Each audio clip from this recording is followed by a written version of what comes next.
जी वाहिगुरू जी का खालसा वाहिगुरू जी की फतेह। अकाल चौथ देख रहे दर्शकों अरदास गुरप्रीत ਸਿੰਘ ਕੋਈ ਸਵਾਗਤ ਕਰਦਾ ਹੈ। ਇਸ ਟਾਈਮ ਅਸੀਂ ਮੌਜੂਦ ਹੈਗੇ ਦਿੱਲੀ ਦੇ ਕਨਸਟੀਟਿਊਸ਼ਨ ਕਲੱਬ ਆਫ ਇੰਡੀਆ 'ਚ, ਜਿੱਥੇ ਦਲਿਤਾਂ ਵੱਲੋਂ ਮਹਾ ਇੱਕ ਪੰਚਾਇਤ ਕੀਤੀ ਜਾ ਰਹੀ ਹੈ। एक पंचायत की जा रही है किसान आंदोलन के समर्थन लैटरल एंट्री एवं निजीकरण के खिलाफ दलित पंचायत। जी बिल्कुल अज एक दलित पंचायत इत्थे की जा रही है। बोर्ड से तुसीं देख सकते हो डॉक्टर भीमराव अंबेडकर की तस्वीर इत्थे लगाई हुई है। दूसरे पासे काफ़ी लोग इत्थे जो कि इस पंचायत के जिहड़ा एक प्रोग्राम ऑर्गेनाइज किया गया उस दे विच जो कि दलित समाज तो काफ़ी लोग इत्थे मौजूद ने, स्पीकर इत्थे मौजूद ने, किसानों के आगू इत्थे मौजूद ने। और इस दे विच तुसीं देख सकते हो कि उदित राज जिहड़े कि एक्स MP ने वो इत्थे मौजूद ने, वो इत्थे काम कर रहे हैं। उन्हां दे नाल असीं गलबात करन दी कोशिश भी करांगे जिहड़े कि। और उस तो इलावा तुसीं देख सकते हो जो कि मुख्य जो पंचायत दे विच जो एक घिराव इत्थे बनाया उत्थे गुरनाम सिंह झड़ूरी ने, सुरजीत सिंह फूल ने और उस तो इलावा होर आगू ने जो कि जसबीर दास मान जसबीर दास फेरूमान जथेबंदी तो भी मौजूद ने। और इत्थे जो कि लगातार गलबात कर रहे हैं। सो इत्थे तकरीरां भी इत्थे चलदी पईयां, वो भी असीं तुहानूं सुणांदे हां। तुसीं देखो कि किस तरीके लोग जो कि भाषणां दा स्वागत भी कर रहे हैं और विचार जिहड़े इत्थे रखदे पए हैं। और इस पंचायत दे विच काफ़ी जो लोग मौजूद है, आपां माइक उन्हां कोल ले जाण दी कोशिश करदे हां। माननीय उदित राज जी ने जो पंचायत बुलाई, जो भी आप फैसला ले हमें मंजूर है। और जिस फैसले को आपको जिस तौर पर भी लागू करना है, मैं आह्वान करूंगी सबसे और मैं रिक्वेस्ट करूंगी उदित राज जी से और आपसे भी कि सबसे पहली दलित पंचायत आप रोहतक में रखिए, जिसको हम पूरे हरियाणा की तरफ से उसको करेंगे। और एक मैसेज हम हरियाणा से देंगे, क्योंकि जब हरियाणा पंजाब चलता है तो देश का कोना कोना हिलता है, इसलिए हमने देश के कोने कोने को हिलाना है। और उदित राज जी से कहूंगी कि एक आह्वान कीजिए, जैसे 2 अप्रैल 2018 को दलित समाज ने पूरे देश में रोड पर आकर एट्रोसिटी एक्ट जो लागू किया था, जो हमारा अधिकार खत्म करने का काम किया था सुप्रीम कोर्ट के द्वारा, और हमारा पूरा देश का ऐसी समाज जो 2 अप्रैल को रोड के ऊपर था, ऐसे ही किसान के जो 3 काले कानून हैं उसके विरोध में देश में कोने कोने में रोड पर आकर 2 अप्रैल की तरह आंदोलन करें। हम जरूर सफल होंगे। सरकार झुकेगी भी और सरकार गिरेगी भी, ये मेरी गारंटी है, ये मैं मानती हूँ। इन्हीं शब्दों के साथ आप सबका बहुत बहुत धन्यवाद। और हम तन मन धन से सब हम आपके साथ हैं। हमारी कोई जाति नहीं, कोई धर्म नहीं, हम मानव हैं और मानवता का हमने प्रचार करना है। अपने महापुरुषों की जो भी हमारी जो कमाई है महापुरुषों की, चाहे वो दीन बंधु सर छोटू राम जी हों, चाहे बाबा साहब जी हों, ये देश का संविधान है, देश संविधान से चलता है। संविधान को अगर बचाना है तो किसान के साथ सभी को खड़ा होना पड़ेगा। ये संविधान जो है, अब इन लोगों ने संविधान की आत्मा को खत्म करने का काम किया है, हम ऐसे नहीं होने देंगे।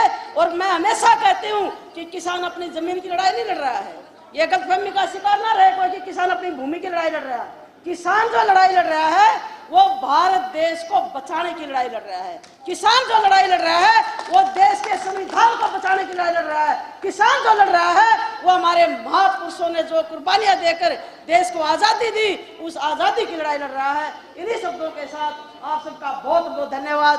जय भीम, जय संविधान, जय जवान, जय किसान। बहुत बहुत धन्यवाद। हमारे परिषद के राष्ट्रीय कोषाध्यक्ष संजय राज जी अभी यही रहेंगे। जब तक संजय राज जी आ जाते हैं, हमारे बीच सुनील लहीरे जी लगातार लगे हुए हैं। सुनील लहीरे जी से आग्रह है कि आए, मास्क उतारकर अपनी बात करेंगे।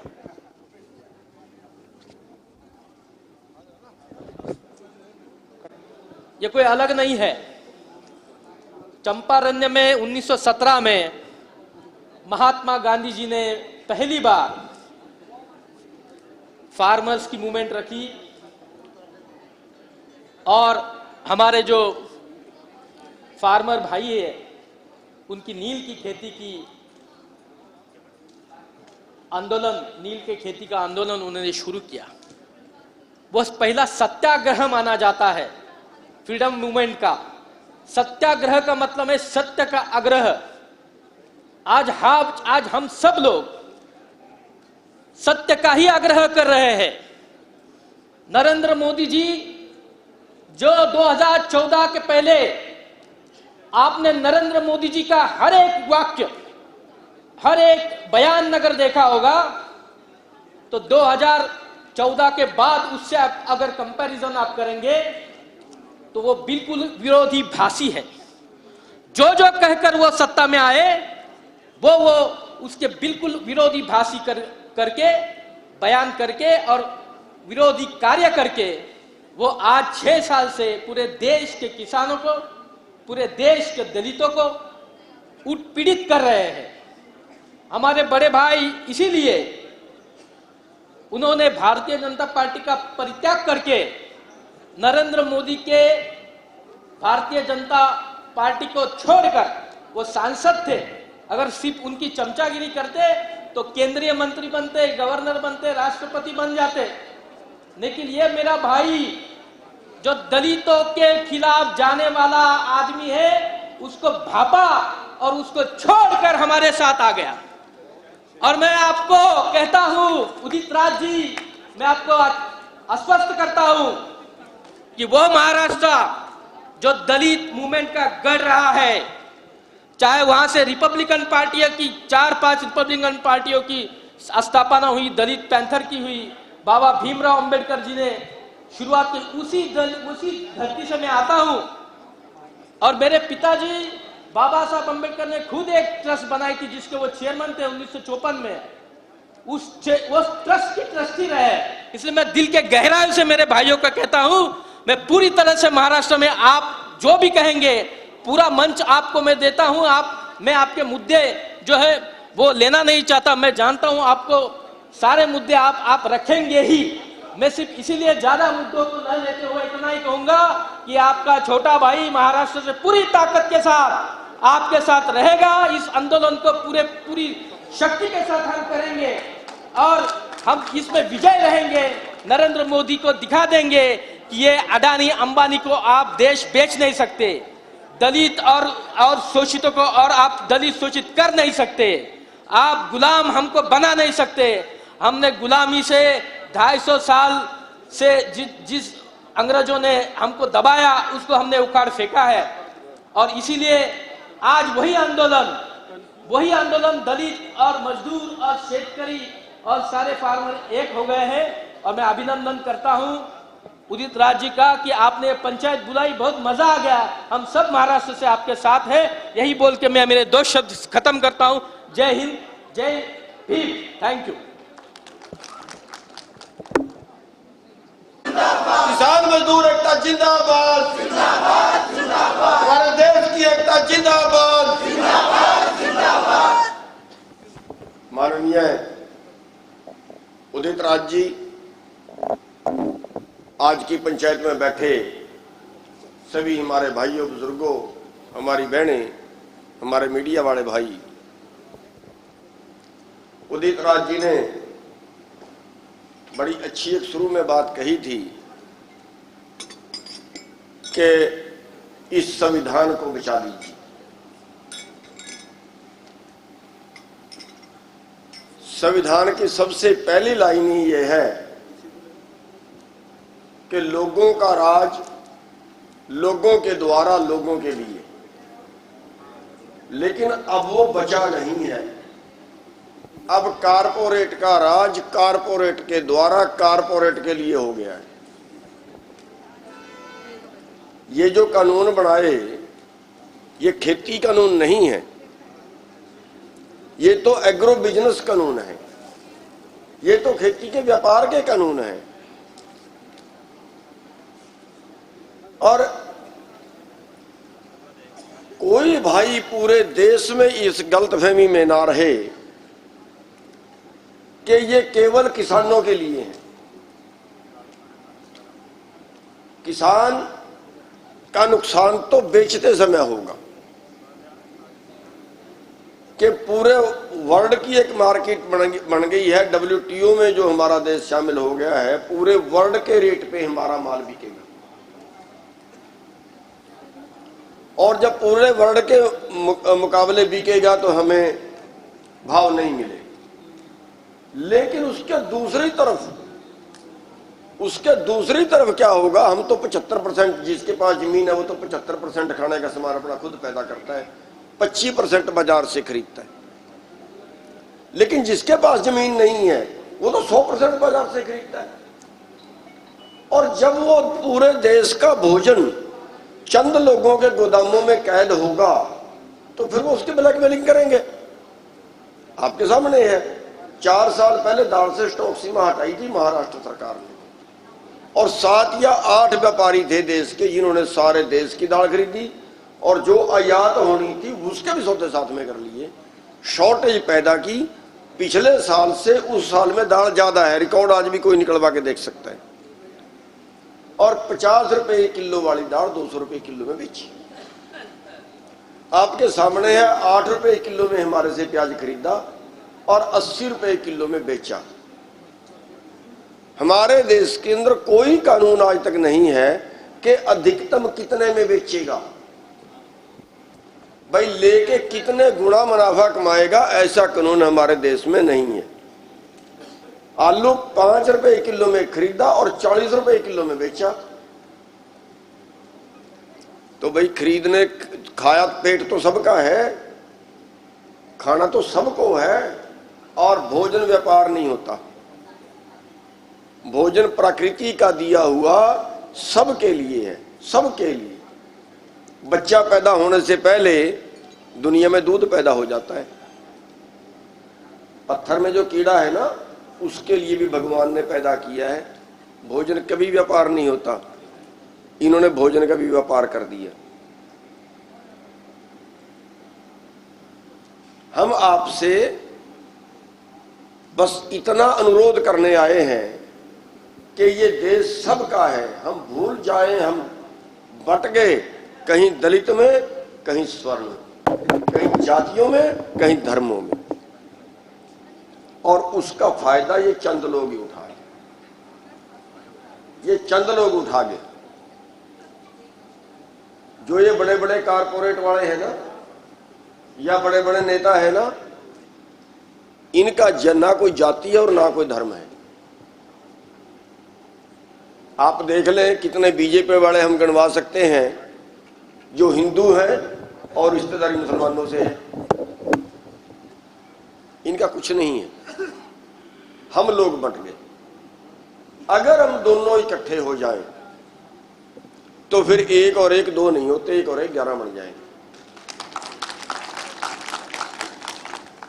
और जब लड़ाई क्या है, आज एक आदमी की आमदन है 1 घंटे की 90 करोड़, और हमारे दूसरे नागरिक की आमदन 1 घंटे की 9 रुपए नहीं है। कितने परिवार हैं ऐसे? कहां जी रहे हैं हम? आज हमारा देश भुखमरी में 107 देशों में 102वें स्थान पे खड़ा है।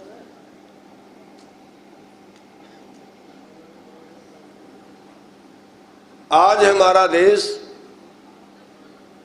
2014 का जो आंकड़ा है, हमारे 45% बच्चे कुपोषण का शिकार है। 45% बच्चों को हम पूरा खाना नहीं दे पा रहे।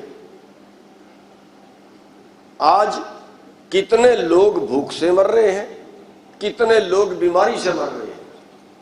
है कोई इलाज कराने का साधन? तो फिर ये देश किस लिए आजाद करी है? कौन सी आजादी है? असली आजादी की लड़ाई आपने लड़नी है। ये आर्थिक आजादी की लड़ाई है। हमारा देश चंद पूंजीपतियों का गुलाम होकर रह गया। और वो भाई ठीक कह रहा था, ये जो टीवी चैनल है ना, कह रहे हैं 2 बीजेपी के कार्यकर्ता हर घर में हैं। सबसे पहले इस कारपोरेट ने चैनल और अखबार अपने खड़े किए। आज कितने चैनल हैं अंबानी और अडानी के? कितने चैनल हैं आज सुभाष चंद्रा जैसे लोगों की? अरे भाई, पूरा कारपोरेट का कब्जा हो गया मीडिया पे, और पूरे कारपोरेट का कब्जा हो गया सत्ता पे। कितने अरबपति लोग हैं, कितने कंपनियों के मालिक हैं जो सीधे राज्यसभा के मेंबर बन गए। हमारे देश का हजारों हजार करोड़ लेके भाग गए, राज्यसभा के मेंबर है। क्या गुण बता दी भाई? खाली पैसे की। तो हमारे देश का पूरे पैसे पे कब्जा हो गया है कारपोरेट का, पूरी माया कारपोरेट की, पूरा मीडिया कारपोरेट का, पूरी सत्ता कारपोरेट की। आज वो लड़ाई है 3 कानूनों से पहले ही। कौन सा हम टाटा बिरला थे? 3 कानूनों से पहले भी हम जिंदा रहने काबिल नहीं थे, और अब ये कानून और निचोड़ देंगे आप। 2 चीज है हमारे पास, एक है हमारे पास हमारी खेती, और दूसरी है हमारे पास हमारी मजदूरी। शायद हमारा ध्यान नहीं जा रहा, हम लड़ नहीं रहे वहां तक। और क्यों नहीं लड़ रहे मेरे को समझ नहीं आता। हम क्यों चुप बैठे हैं, हम क्यों इतना बर्दाश्त कर रहे हैं, मेरे को समझ नहीं आता। हम इंसान जुनी में हैं, और हम फिर भी जुल्म के विरुद्ध ना लड़ पाए तो कब लड़ेंगे? 2 चीजें हमारे पास, और दोनों चीज लुट रही हैं। हम किसान को उसकी फसल का भाव नहीं है, और जो हमारा मजदूर है उसको उसकी मजदूरी का भाव नहीं। आज आप देखें, जो हमारे बच्चे नौकरी कर रहे हैं ना, किसी छोटी कंपनी में, किसी उसमें फैक्ट्री में, कहीं और किसी शोरूम में, किसी मॉल में, क्या तनख्वाह है? 6,000 7,000। जो न्यूनतम रेट है मजदूरी का, न्यूनतम, वो भी शायद हरियाणा में 9500 के करीब करीब है अनस्किल्ड का, उससे भी 3,000 कम, उससे भी 1/3 कम। और वो जो चीज है, जो हमारी फसल का भाव नहीं मिला और जो हमारी मजदूरी का भाव नहीं मिला, वही सबसे बड़ी चीज है देश की, देश में देश की जीडीपी जिससे गिर रही है। अगर उनके पास पैसा जाएगा, जो टोटल पैसा बाजार में आता है, जिससे देश की जीडीपी बढ़ती है, जिससे हमारा जीवन सुधरता है, उसी से बाजार चलते हैं, उसी से फैक्ट्रियां चलती हैं, उसी से व्यापार चलता है। ये व्यापार वाले भाई, ये छोटी फैक्ट्रियों वाले भाई, आज आधी से ज्यादा फैक्ट्रियां छोटी बंद हो गई। आज आधे व्यापारी सड़कों पे आ गए, आधे दुकान वाले सड़कों पे आ गए। आज पूरा ढांचा ध्वस्त हो रहा है, और पूरा सिस्टम जो है, अब कल तो ये फिर बाजार भी खरीद लेंगे। और भाई रेलें बेच दी, हवाई अड्डे बेच दिए, बंदरगाह बेच दी, सड़कें बेच दी, जिस सड़कें मर्जी निकल जाओ टैक्स। किस बात का टैक्स, मेरे को समझ नहीं आती बात की। अरे भाई जमीन हमारे देश की, बदरी तारकोल हमारे देश का, लेबर हमारे देश की, जहां से भी जो सी सड़क से निकलोगे उसी पे टैक्स, जो सड़क से निकलोगे उसी पे टैक्स। क्या बात। तो आप लोगों को जो पूरे देश के जो लोग हैं, चाहे वो दलित हैं और चाहे वो स्वर्ण हैं, चाहे वो दुकान वाले हैं, चाहे वो खेती वाले हैं, चाहे वो मजदूर हैं, चाहे वो छोटे व्यापारी हैं, अब टाइम वो आ गया है कि लड़ाई जनता वर्सेस कारपोरेट की है। और इस जनता वर्सेस कारपोरेट की लड़ाई हमें एकजुट होकर लड़नी पड़ेगी। हमें दिलों के भेदभाव मिटाने पड़ेंगे। और मैं कई बार कह चुका हूं, कई बार अनुरोध कर चुका हूं, आपसे भी अनुरोध करता हूं कि हमारे जो स्वर्ण भाई हैं, वो बाबा साहब अम्बेडकर की फोटो अपने घर में जरूर लगाएं। और जो हमारे दलित भाई हैं, वो सर छोटू राम की फोटो अपने घर में जरूर लगाएं। फिर ये जो हमारी बहन कह रही थी कि रोहतक में मूर्ति तड़वा दी गई सर छोटू राम की, ताकि ये आपस में भिड़ जाएं, ये सारी चीजें अपने आप निकल जाएं। बहुत सी चालें चलते हैं। ये तो धर्म के नाम पे इन्होंने लड़वा के देखे, जाति के नाम पे इन्होंने लड़वा के देखे, इलाके के नाम पे इन्होंने लड़वा के देखे। बीजेपी के पास और है क्या इससे फालतू?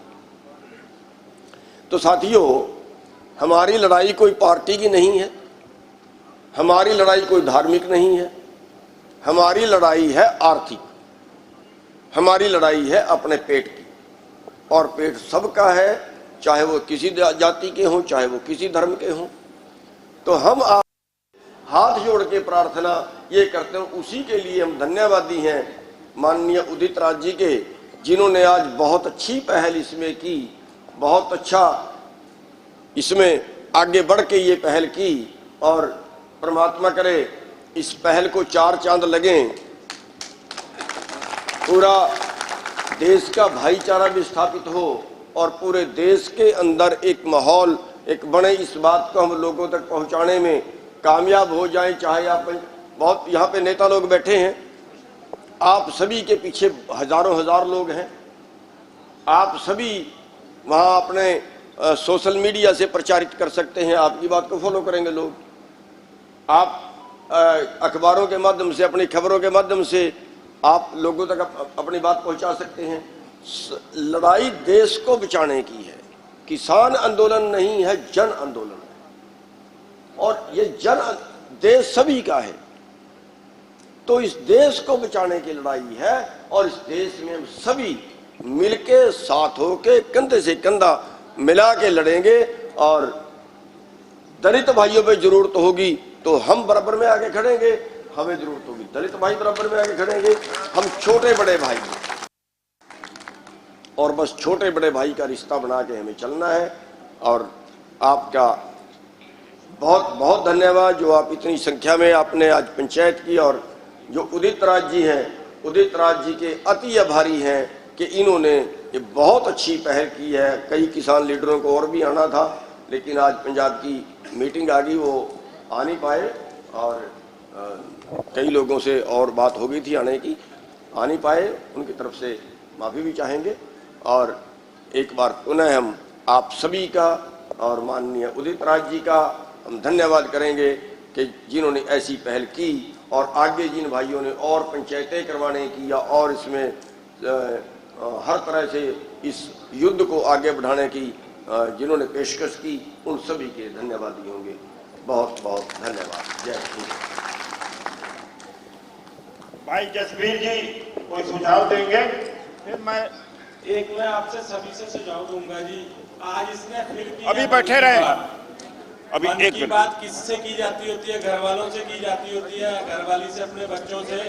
इसके तो वो भी नहीं है तो करेगा तो ये मन की बातें कर करके इसने देश को तबाह कर दिया है। अब हम इसको दिखाएं क्यों? नहीं आप आगे आओ।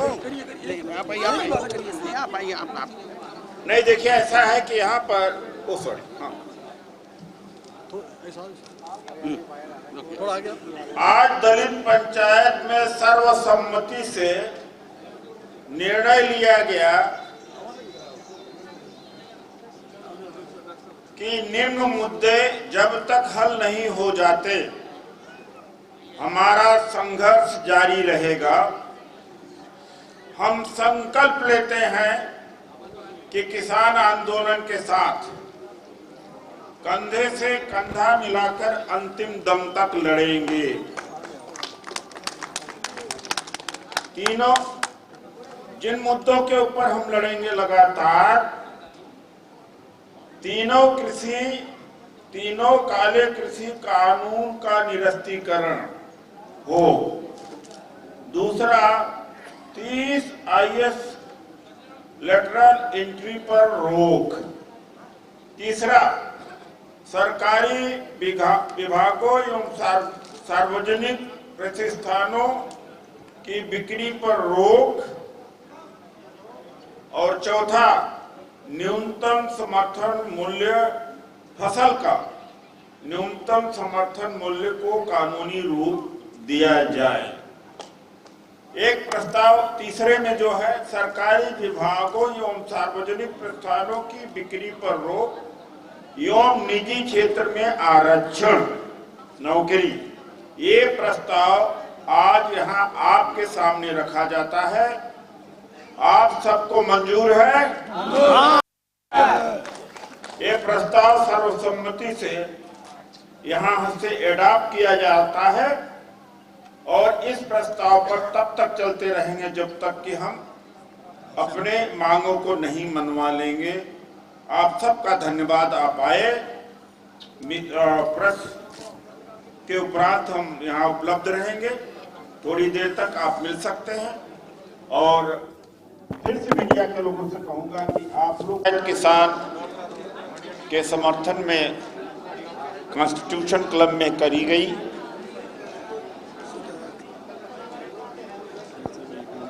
सर्वसम्मति से यह तय किया गया है कि पूरे देश में दलित पंचायत किसान के समर्थन में होंगी और किसान आंदोलन किसान नेताओं के सहमति और कोऑर्डिनेशन में होगा। हमने जो प्रस्ताव लिए हैं वो प्रस्ताव हैं कि 3 जो काले कृषि कानून हैं उनको वापस किया जाना चाहिए। दूसरा, 30 जो आईएएस वरिष्ठ पद पर भरे रखे जाने वाले हैं, लेटरल एंट्री के माध्यम से उस पर रोक लगे, सरकारी विभागों की बिक्री के ऊपर रोक लगे एवं निजी क्षेत्र में भी आरक्षण हो। और चौथा,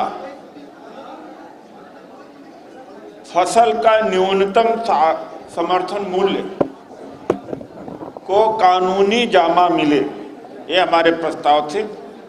मैं अपनी बात कह चुका हूं, अब गुरनाम सिंह जी से कहूंगा कि उनसे वो संबोधन करेंगे।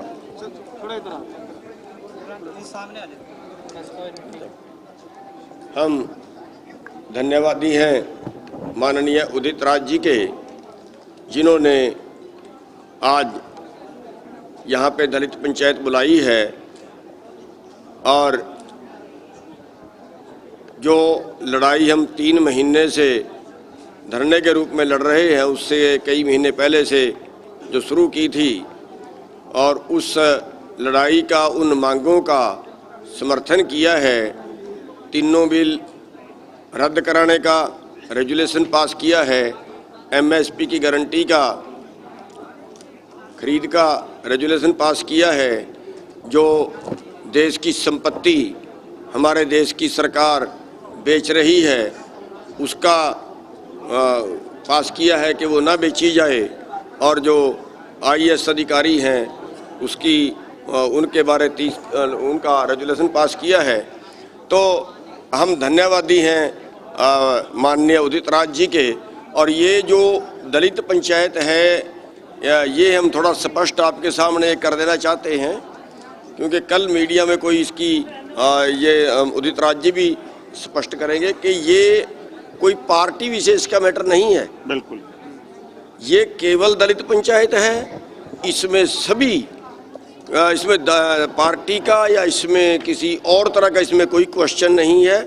ये केवल दलित पंचायत है और देश को बचाने के लिए जो है हम आगे से सब इकट्ठे होके स्वर्ण के और जो दलित है उसके भेदभाव को मिटा के हम आगे बढ़ेंगे, इस आंदोलन को आगे बढ़ाएंगे। और हमने भी एक अनुरोध सभी से किया है और आपके चैनलों के माध्यम से भी हम अनुरोध करेंगे कि जितने भी हमारे स्वर्ण भाई हैं वो अपने अपने घरों में बाबा साहेब अंबेडकर जी की फ़ोटो लगाएं, तस्वीर लगाएं, और जो हमारे दलित भाई हैं वो अपने अपने घरों में सर छोटू राम जी की तस्वीर लगाएं, क्योंकि दोनों नेता एक प्रतीक हैं शोषण के विरुद्ध लड़ने के।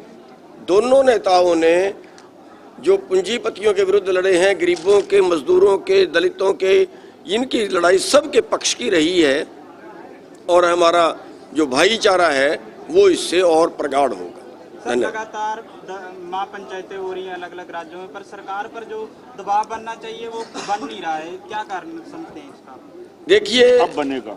इसीलिए जो है वो हम एक प्रयास कर रहे थे कि जो हमारे दलित भाई हैं वो भी इस आंदोलन में साथ जुड़ें और फिर हम 1 और 1 11 हो जाएंगे। ये लड़ाई लुटेरे और कमेरे के बीच की है।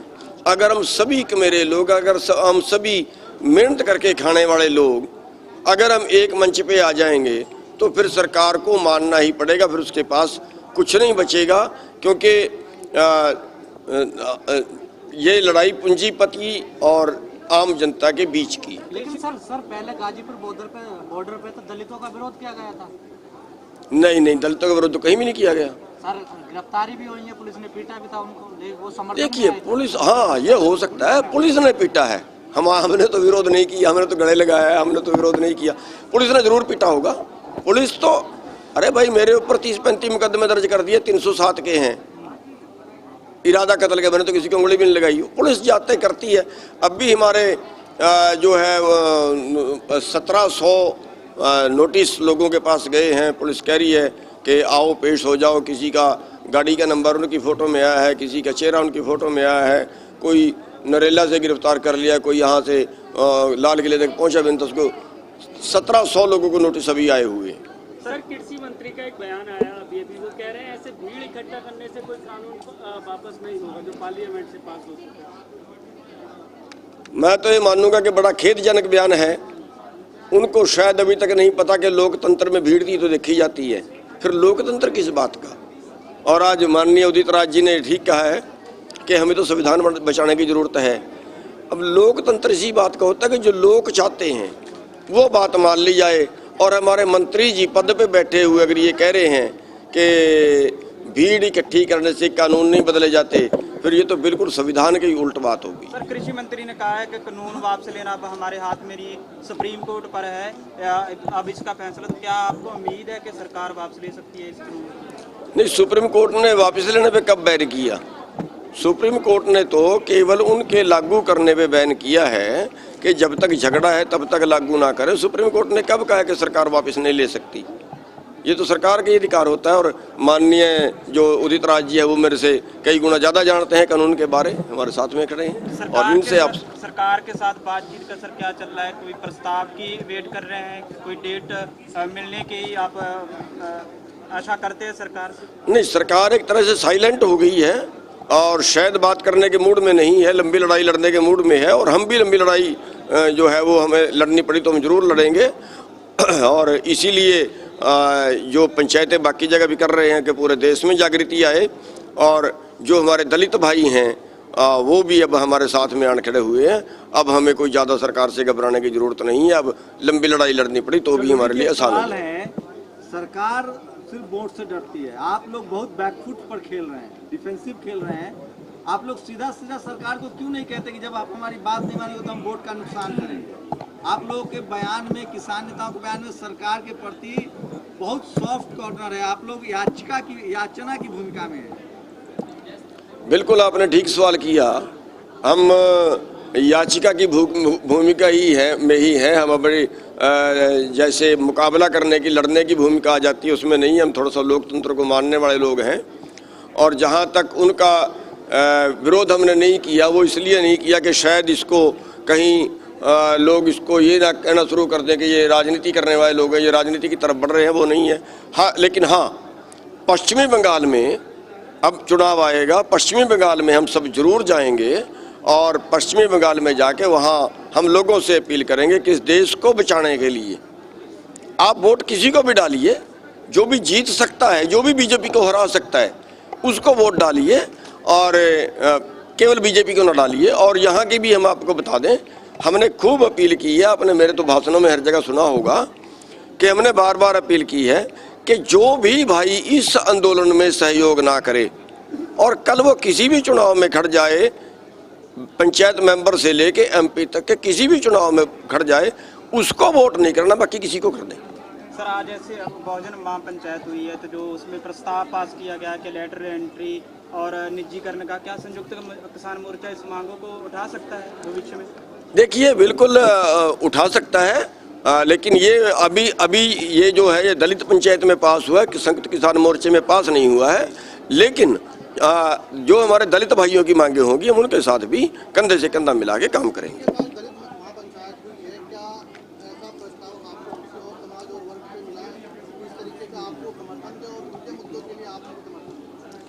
देखिए, ज़्यादा तो जो गिनती है यहाँ दोनों वर्गों की है। दलित समाज बहुत ज़्यादा है और या फिर दूसरे जो लोग हैं जो किसान कम्युनिटी से जुड़े हैं वो लोग ज़्यादा हैं। और बाकी तो इसमें जो शहर वाले लोग हैं वो भी समर्थन में आ रहे हैं, व्यापारी भाई भी समर्थन में आ रहे हैं, सब समर्थन में आ रहे हैं। और एक बात इसमें है जी कि जो हमारी बात रखी गई, जो 30 लेटरल एंट्री की बात है, वो दलित समाज से ही संबंधित नहीं है। जनरल कैटेगरी के भी लाखों स्टूडेंट्स और यूथ तैयारी कर रहे हैं IAS की, वो भी तो वंचित हो जाएंगे। और ये जो 30 IAS आएंगे, लगभग 300 नए IAS या फ्रेश IAS के बराबर होंगे। इनकी भर्ती सीधे जॉइंट सेक्रेटरी लेवल पे हो रही है। जॉइंट सेक्रेटरी लेवल का एक IAS ऑफिसर पूरे विभाग को चलाता है। 10 IAS जो नए या फ्रेश ऑफिसर होते हैं उनके बराबर प्रभाव होता है। इससे तो सामान्य वर्ग के लोग प्रभावित होंगे, SC ST OBC का रिजर्वेशन तो खत्म होगा ही। तो इसलिए यह ना कहा जाए कि ये दलित से ही जुड़ा हुआ है। दूसरी बात है कि निजीकरण के खिलाफ तो लड़ाई लड़ी रहे। अडानी अंबानी, ये जो APMC का निजीकरण हो रहा है, तो यही लड़ाई तो हमारी भी है। और तीसरी है कि नौकरी लोगों को मिले। जब सारा बिक जाएगा तो नौकरी कौन देगा? कोई भी लाला, कोई भी corporate house artificial intelligence machine के जरिए, रोबोट के जरिए, कंप्यूटर के जरिए उत्पादन करेगा, वो रोजगार तो नहीं देगा। ये सार्वजनिक कंपनियां और सरकारी विभाग ही है, हर वर्ग को देते हैं। तो इनकी जो मांगे हैं वो बिल्कुल हमारी मांगों से मिलती हैं। और इससे सबसे ऊपर हट करके ये बात हमने कही कि संविधान बचाना किसानों के लिए और दलितों के लिए, गरीबों के लिए, महिलाओं के लिए जरूरी है। बंगाल में कितना असर पड़ेगा दलित महापंचायत? ਮੰਤ ਜਸਵੀਰ ਦਾਸ ਇੱਥੇ ਮੌਜੂਦ ਨੇ ਜੋ ਕਿ ਕਿਸਾਨ ਪੰਚਾਇਤ ਦੇ ਵਿੱਚ, ਦਲਿਤ ਪੰਚਾਇਤ ਚ ਆਏ ਨੇ, ਭੁੱਖ ਹੜਤਾਲ ਤੇ ਵੀ ਨੇ, ਸਿੰਘੂ ਬਾਰਡਰ ਤੇ ਭੁੱਖ ਹੜਤਾਲ ਕਰਦੇ ਪਏ ਨੇ। ਸਰ ਕੀ ਕਹਿਣਾ ਚਾਹੋਗੇ ਇੱਥੇ ਪਹੁੰਚੇ ਅੱਜ ਦਲਿਤ ਪੰਚਾਇਤ ਚ? ਇਹ ਅੱਜ ਜੋ ਦਲਿਤ ਪੰਚਾਇਤ ਹੋਈ ਹੈ ਜੀ, ਇਹ ਅੱਜ ਆਪਣਾ ਗੁੱਜੂ ਨੂੰ ਦਿਖਾਉਣ ਲਈ ਕੀਤੀ ਗਈ ਵੀ ਜੋ ਇਹ ਕਹਿ ਰਿਹਾ ਵੀ ਇਹ ਕਿਸਾਨ ਇਕੱਲੇ ਖੜੇ ਨੇ। ਅੱਜ ਸਾਡੇ ਡਾਕਟਰ ਉਦਿਤ ਰਾਜ ਜੀ ਜੋ ਐਕਸ MP ਰਹੇ ਨੇ, ਉਹਨਾਂ ਦੀ ਅਗਵਾਈ 'ਚ ਦਲਿਤ ਪੰਚਾਇਤ ਹੋਈ ਸੀਗੀ। ਅੱਜ ਹੁਣ ਹਿੰਦੁਸਤਾਨ ਦੀ ਦਲਿਤ ਸਮਾਜ ਵੀ ਅੱਜ ਕਿਸਾਨਾਂ ਦੇ ਨਾਲ ਆ ਕੇ ਖੜਾ ਹੋ ਗਿਆ ਗਾ। ਹੁਣ ਇਹ ਅੱਗੇ ਜਿੱਤ ਹਾਰ ਦੀ ਲੜਾਈ ਨਹੀਂ ਰਹੀ ਹੈ, ਇਹ ਲੜਾਈ ਇੱਕ ਹੁਣ ਜਨ ਅੰਦੋਲਨ ਦੇ ਵਿੱਚ ਆਪਦੀ ਇੱਜ਼ਤ ਦੀ ਜੋ ਤੇ ਇੱਕ ਮਰਨ ਦੀ ਜਿਉਣ ਦੀ ਲੜਾਈ ਬਣ ਗਈ ਆ। ਹੁਣ ਅਸੀਂ ਮੋਦੀ ਨੂੰ ਇਹ ਦੱਸਣਾ ਚਾਹਾਂਗੇ ਕਿ ਮੋਦੀ ਜੀ ਤੁਸੀਂ ਆਪਦੇ 56 ਝੂਠ ਦਿੱਲੀ ਦੇ ਮਾਰੇ ਕੀਤੇ, ਪਰ ਹੁਣ ਜਨਤਾ ਇੱਕ ਪਾਸੇ ਖੜੀ ਹੋ ਗਈ ਆ। ਤੁਸੀਂ ਕਹਿੰਦੇ ਸੀ ਕਿਸਾਨ ਪੰਜਾਬ ਦੇ ਨੇ, ਪੰਜਾਬ ਦੇ ਨੇ, ਪੰਜਾਬ ਦੇ ਨੇ। ਤੁਹਾਨੂੰ ਇਹ ਦੱਸਣਾ ਚਾਹੂੰਗਾ ਜੀ, ਪੰਜਾਬ ਦਾ ਨਾਂ ਵੀ ਅੱਜ ਨਹੀਂ ਆਇਆ।